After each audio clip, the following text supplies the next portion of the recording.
Good morning everyone, welcome to my channel and it's me again, ang inyong chismosong Kaalda Vlogger.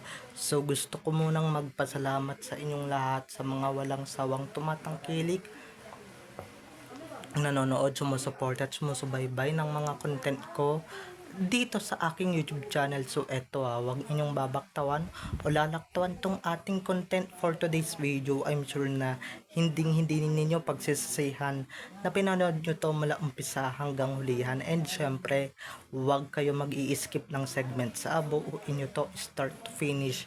Kaya ito na, dumako na tayo sa ating main topic for today's video agad-agad. Ang alam nyo ang makakakontrol lang talaga sa mga emotions ng kanilang mga anak or kanilang mga junakis pagka nagtatantrums na syempre walang iba kundi ang nanay, dahil nanay talaga, onting lambing lang yan, onting himas-himas lang yan, okay ng anak nila. So eto na guys, watch this, mamaya ipapaliwanag sa inyo ng buong buo. So eto na guys, watch this. At kung nakita nyo na nga ngayong recaps, once again si TTO sa mga admins. So eto na, dumako na tayo sa ating main topic for today's video agad-agad. Like what I said earlier or gaya ng sinabi ko kanina, ang makakahandle lang talaga ng mga topak ng kanilang mga anak is yung nanay nila. Syempre guys, onting lambing lang yan, onting himas-himas lang yan, onting lambing lang yan. And syempre, mahinahon dapat kausapin yung mga bata. Hindi katulad guys ng mga tatay, 'di ba? Yung mga tatay or minsan tayo, pagka nagagalit tayo sa ating mga chikiting, 'di ba, dinadaan natin sa palo, dinadaan natin sa sigaw, dinadaan natin sa mura, dinadaan natin sa pambubugbog or pananakit, 'di ba?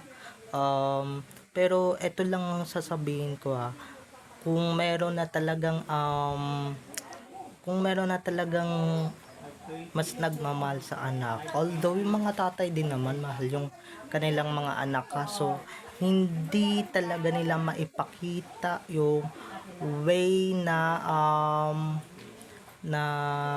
gusto nilang ipakita kung gano'n nila kamahal yung kanilang mga anak. Lalong-lalo na guys pagka moody yan, 'di ba? Example sa Baby Theo or sa Playmate or na yung magkakapatid na Falkersons, yung mga anak nila Alder at Main, na minsan or madalas moody talaga, 'di ba? Dahil nga alam niyo naman bata, hindi niyo naman makokontrol 'yan. 'Di ba? Hindi niyo naman makokontrol kung ano yung kung hindi niyo makokontrol kung ano ba talaga yung matotopak sa kanila, or 'di ba, kung totopakin sila hindi niyo talaga makokontrol 'yan, or pag may ginawa silang anything bad, anything wrong. So ang importante doon guys, pagka nagkagulo na syempre, or pagka sinumpong na yung isa, mahalaga talagang awatin na talaga ni Main ang kanilang mga anak. 'Di ba? Kasi si Alden napakadali din talagang magalit niyan. 'Di ba? Although yung iba din namang tatay madaling magalit sa kanilang mga anak pag kami ginawang mali, pero 'di ba, nanay lang talaga guys ang kakampi ng mga chikiting and syempre ng mga anak. Lalong lalo na guys pagka yung mga anak nila, 'di ba, sobrang pasaway and syempre sinasagot-sagot na sila, or siya pagka sinasagot-sagot na siya, 'di ba, hindi na niya talaga ma-control, or hindi niya na talaga hindi na bata, 'di ba, makakabasag at makakabasag, magiging makulit talaga yan, 'di ba, or magiging moody talaga yan. Hindi gaya nung ibang bata na pagka pinagalitan mo, 'di ba, dadalhin nila yon hanggang paglaki nila, magdadala yon ng sama ng loob or magkakalamat ang inyong relasyon bilang mag-ina or mag-ama. Kaya habang maaga pa guys, turuan na natin ng magandang asal yung ating mga anak. or even ng mga wag na tayong magalit-galit, okay? Naakala nila porket pinalo sila hindi na sila mahal ng kanilang magulang or ng tatay nila, 'di ba? Porket minura sila or porket sinaktan sila, 'di ba? Hindi na sila mahal, pero eto lang ang sasabihin ko just to all the parents out there, okay, sana man lang guys, sana man lang kausapin ninyo ng maayos, like me, di ba? Like Alden, kinakausap ng maayos, hindi dinadaan sa mura, hindi dinadaan sa bugbog or sa kung ano mang physical na ginagawa sa anak nila. Sana man lang guys, kausapin natin yung mga anak natin, okay? Kaya at ito na nga, mabalik tayo sa Aldab, okay, dahil marami na tayong chika dun sa personal. Si Main lang talaga ang makakahandle, halimbawa, ng topak ng 3 magkakapatid. What more pa kaya kung naging 4, di ba? Paano kaya pag lumaki-laki na yung another one? Di mas lalong sasakit yung ulo ni Ganda pagka nalaman niyang tatlo na ang tinotopak or tatlo na ang nag-challenge sa kanyang perspective or sa pagiging nanay niya. Diyan talaga guys masusukat ang pagiging nanay. Diyan sa kung kaya mo bang i-handle ang sabay-sabay na tantrums ng inyong mga anak or ng inyong mga anak. Just being a parent to them. Diyan ninyo masusubok talaga, diyan ninyo matatawag talaga kung ano ba talagang kung kaya ninyong i-handle, kasi yung iba guys hindi na kayang i-handle yung ganyang katopakan or yung ibang topakin, yung ibang may topak talaga, hindi na nila kaya yung ganong sistema, diba?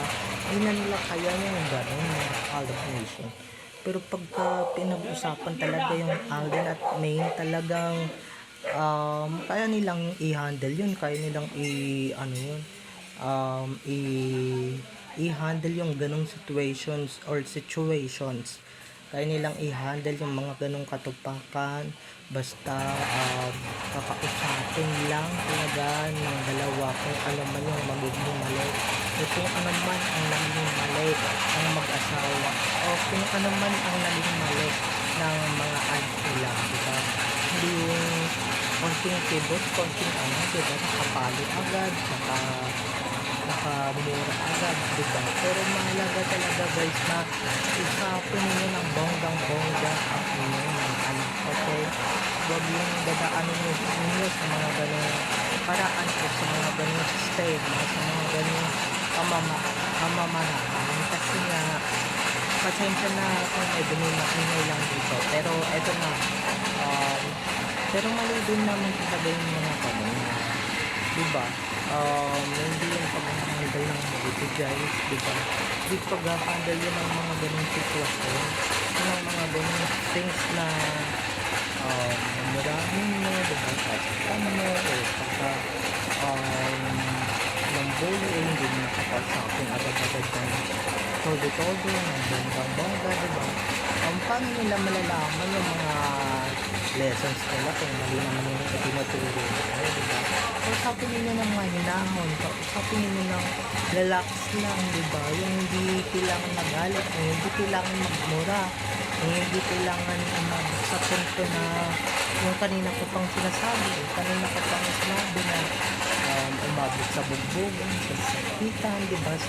Sa ganung paraan, guys. Huwag ganon, okay? Gayahin nyo kasi si Alden at si Min na kayang i-handle ang katupakan o topak ng kanilang mga anak, or kaya nilang i-handle ang ganong sitwasyon, okay? So wala diba? Lalong-lalo na guys pag ito naninig nilang may anak yung dalawa o may anak talaga yung dalawa, ay nako, hindi nila lalong-lalo na guys, walang mga utak yung iba dito, walang utak yung mga iba nating um, lalong-lalo na yung mga basher, lalong-lalo na yung mga ano, paano i-handle, wala namang anak. Guys, kasasabi ko lang, di ba? Sekreto nga lang. Di kung ayaw ninyo maniwala, sige, di ba? Di naman namin kayo pinipilit na maniwala o paniwalaan ko yung video na ito. Basta ako, ha, kung ano man yung nasabi ko, yun talaga yung katotohanan. At kung hindi niyo matanggap yun, nasa sa inyo yun, di ba? Wala na sa akin yun. So, babay ng mga ka-ADM, enjoy watching everyone. Have a nice day. Keep safe and God bless everyone. Bye-bye. I love you all.